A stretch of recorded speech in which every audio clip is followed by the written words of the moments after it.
અને આંગણવાડી મહિલાઓએ વિરોધ કર્યો। 22 પડતર પ્રશ્નોને રાજ્ય સરકારના બજેટમાં સમાવવાની માંગ કરાઈ।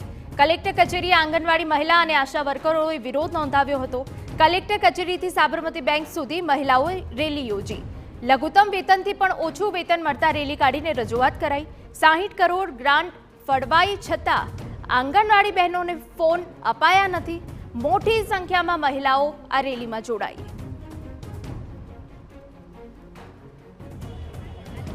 राज्य सरकारનું વિધાનસભાનું બજેટ સત્ર શરૂ થાય એ પહેલા રાજ્યની આશા વર્કર બહેનોએ પોતાના આંદોલનની શરૂઆત કરી છે।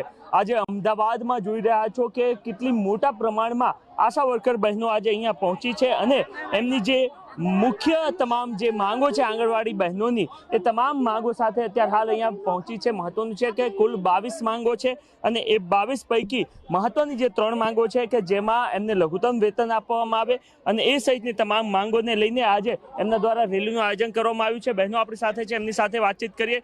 બહેનો, કામ ખૂબ કરવામાં આવે છે પરંતુ એની સામે જે પ્રકારના હકો મળવા જોઈએ એ નથી મળી રહ્યા અને એને જ લઈને આજ મોટી પ્રમાણમાં આપ અહીંયા ઉપસ્થિત થયા છો। કઈ મહત્વની માંગો છે અને સરકાર સમક્ષ શું કઈ રજૂઆત કરી રહ્યા છો આજે? મહત્વની માંગ તો અત્યારે હાલ અમારી એ છે કે જે હાઈકોર્ટે હુકમ આપેલો છે કે આંગણવાડી વર્કર હેલ્પરને કાયમી કરવા જોઈએ। ત્રીજા ચોથા વર્ગના કર્મચારી જાહેર કરી અને એને લઘુત્તમ વેતન જે સરકારી ધોરણે આપવાનું હોય છે એ આપવું જોઈએ। એ અમારી મુખ્ય માંગણી છે આજની।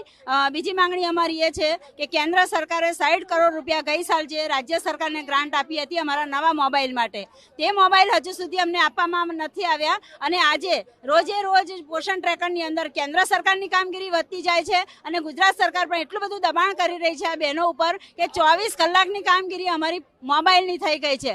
અમારા પોતાના મોબાઈલ પણ અત્યારે હેંગ થઈ ગયા છે અને પોષણ ટ્રેકરમાં એવી એપ નાખવામાં આવે છે, એવી કામગીરી કે જે પોસિબલ જ નથી।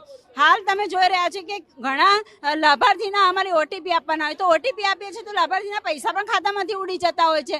બીજી બાજુ અમારે જે પોષણ ટ્રેકરની અંદર રોજે રોજની હાજરી ભરવાની, સવારે 9:30 કેન્દ્ર ખોલ્યાનો ફોટો મોકલવાનો, નાસ્તાના 3 નાસ્તાના ફોટા મોકલવાના, કેન્દ્ર બંધ કરેના ફોટા મોકલવાના, અન્ય પ્રવૃત્તિઓ જે બાળકોને કરાવીએ છીએ એમના ફોટા મોકલવાના, રોજના 8 થી 10 ફોટા અમારે ઓનલાઈન કરવાના હોય। આ બધું અમારે ડિજિટલ કામગીરી મોબાઈલથી માટે કેન્દ્ર સરકાર રૂપિયા ફાળવ્યા હતા પરંતુ મોબાઈલ આપને નથી મળે। બેન, તમે બજેટ સત્ર શરૂ થઈ રહ્યું છે એની પહેલા ફરી એકવાર આપ રજૂઆત કરી રહ્યા છો। 2022માં આ માંગણીઓ સ્વીકારવામાં આવી હતી, અત્યાર સુધી શા માટે નથી આપ્યું સરકારે? શું લાગે છે આપને? સરકારે કેમ નથી આપ્યું એ તો સરકાર જાણે। સરકાર કદાચ અમને મશીન સમજતી હશે આંગણવાડી વર્કરોને કે વર્કરો છે એ મશીન છે એમ। આજે ગુજરાતમાં વાતો તો મહિલા સશક્તિકરણની કરે છે પરંતુ જે એના જ કર્મચારી છે, જે મહિલાઓ છે, જે સરકારની નાનામાં નાની યોજના હોય તો ઘર ઘર સુધી પહોંચાડે છે, એવી કામ કરતી જે મહિલાઓ છે એનું જ શોષણ કરે છે। એટલે કેમ અમારી માંગણી સાંભળતી નથી અને અમારી જે માંગણીઓ પૂરી કરતી નથી એ તો સરકાર જાણે।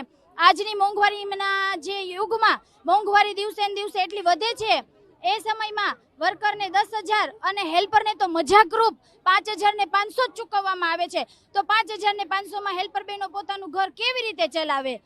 તો આ તમામ જે મહત્વની માંગણીઓ છે એને લઈને અત્યારે હાલ આશા વર્કર બહેનો વિરોધ પ્રદર્શન કરતી આપને જોવા મળી રહી છે। મહત્વનું છે કે આજથી 1.5 વર્ષ પહેલા કેન્દ્ર સરકાર દ્વારા ડિજિટલાઇઝેશન હેઠળ આ તમામ આશા વર્કર બહેનોને સ્માર્ટફોન આપવા માટેનું આયોજન કરવામાં આવ્યું હતું અને એના માટે રાજ્ય સરકારને 60 કરોડ રૂપિયા પણ ફાળવવામાં આવ્યા હતા પરંતુ દાવો કરવામાં આવી રહ્યો છે કે આ આશા વર્કર બહેનોને એ સ્માર્ટફોન ફાળવવામાં નથી આવ્યા। એના પોતાના ફોનથી જ આ તમામ મહિલાઓ કામ કરી રહી છે। આ સિવાય એમને લઘુત્તમ વેતન જે પ્રકારનું ફાળવવું જોઈએ એ પણ નથી ફાળવવામાં આવી રહ્યું। આ જ તમામ માંગોને લઈને હાલ આશા વર્કર બહેનો એકત્રિત થઈ છે અને રેલી સ્વરૂપે આજે એક સભાનું પણ એમના દ્વારા આયોજન કરવામાં આવ્યું છે અને બજેટમાં એમની તમામ માંગોનો સ્વીકાર કરવામાં આવે એ પ્રકારની માંગ કરતા તેઓ જોવા મળી રહ્યા છે।